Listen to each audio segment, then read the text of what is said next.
AD 3-ാം ശതകത്തിൽ പാടലീപുത്ര രാജാവായിരുന്ന അമരശക്തിയുടെ നേർബുദ്ധികളല്ലാത്ത 3 മക്കളെ രാജഭരണത്തിന് പ്രാപ്തരാക്കുവാനുള്ള ശ്രമത്തിൻ്റെ ഭാഗമായി വിഷ്ണുശർമ്മ എന്ന മഹാഗുരു ആ രാജകുമാരന്മാർക്ക് ഉപദേശിച്ചു നൽകിയ രാജതന്ത്രങ്ങളുടെ സമഗ്ര രൂപമാണ് പഞ്ചതന്ത്രം.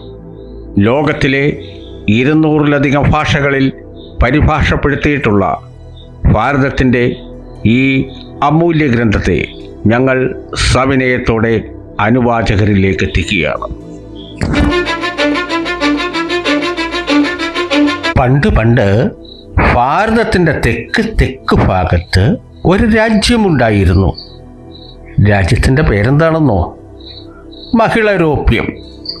ഈ രാജ്യം ഭരിച്ചിരുന്നത് വീരശൂരപരാക്രമിയായ ഒരു രാജാവായിരുന്നു. പേര് അമരശക്തി. അമരശക്തി ധീരൻ മാത്രമായിരുന്നില്ല, നീതിമാനും ദയാലുവുമായിരുന്നു. ജനങ്ങൾക്കെല്ലാവർക്കും അമരശക്തിയെ എന്തിഷ്ടമാണെന്നോ? ആർക്കും പട്ടിണിയില്ല, എല്ലാവർക്കും ജോലിയുണ്ട്. രാജാവ് ഇടയ്ക്കിടയ്ക്ക് ജനങ്ങളെ കണ്ട് ക്ഷേമം അന്വേഷിക്കുന്നു. ഇതിൽ പരം എന്തു വേണം ജനങ്ങൾക്ക് സന്തോഷമുണ്ടാവാൻ? ഇങ്ങനെയൊക്കെയാണെങ്കിലും അമരശക്തിക്കൊരു കടുത്ത ദുഃഖമുണ്ടായിരുന്നു. ദുഃഖം മറ്റൊന്നുമായിരുന്നില്ല, തൻ്റെ 3 ആൺമക്കളെക്കുറിച്ചായിരുന്നു. ബഹുശക്തി, അനന്തശക്തി, ഉഗ്രശക്തി എന്നീ നല്ല ഉശിരൻ പേരുകളുള്ള 3 മക്കൾ. പക്ഷേ പേരിൽ ഉശിരുണ്ടായിട്ട് എന്ത് കാര്യം? 3 പേരും മന്ദബുദ്ധികളായിരുന്നു. അവർക്ക് ഭരണകാര്യങ്ങളെപ്പറ്റി ഒന്നും അറിയില്ലായിരുന്നു. ജനങ്ങളുടെ പ്രീതി നേടാൻ അറിയില്ല. എന്തിനു പറയുന്നു, രാജ്യത്തിൻ്റെ അതിർത്തികൾ ഏതെന്ന് പോലും അറിയില്ല. ആകെ അറിയുന്നത് ഒന്ന് മാത്രം: ഏത് നേരത്തും ചൂത് കളിച്ചിരിക്കാൻ. അലസന്മാരായി ചൂത് കളിച്ചിരുന്ന് 3 പേരും തടിച്ച് വീർത്ത് മദ്ദളം പോലെയായിരുന്നു. എത്ര നല്ല സ്വഭാവമുള്ള രാജാവാണ്! പക്ഷേ രാജാവിന് കിട്ടിയ മക്കളോ മുടിയന്മാർ.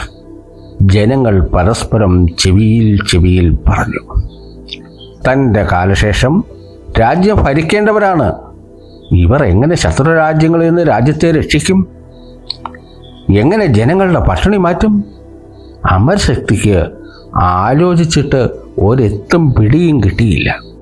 പക്ഷേ മന്ദബുദ്ധികളായ മക്കളുടെ ഓരോ വിക്രിയകളും രാജ്യത്തിനകത്തും പുറത്തും പാട്ടായി.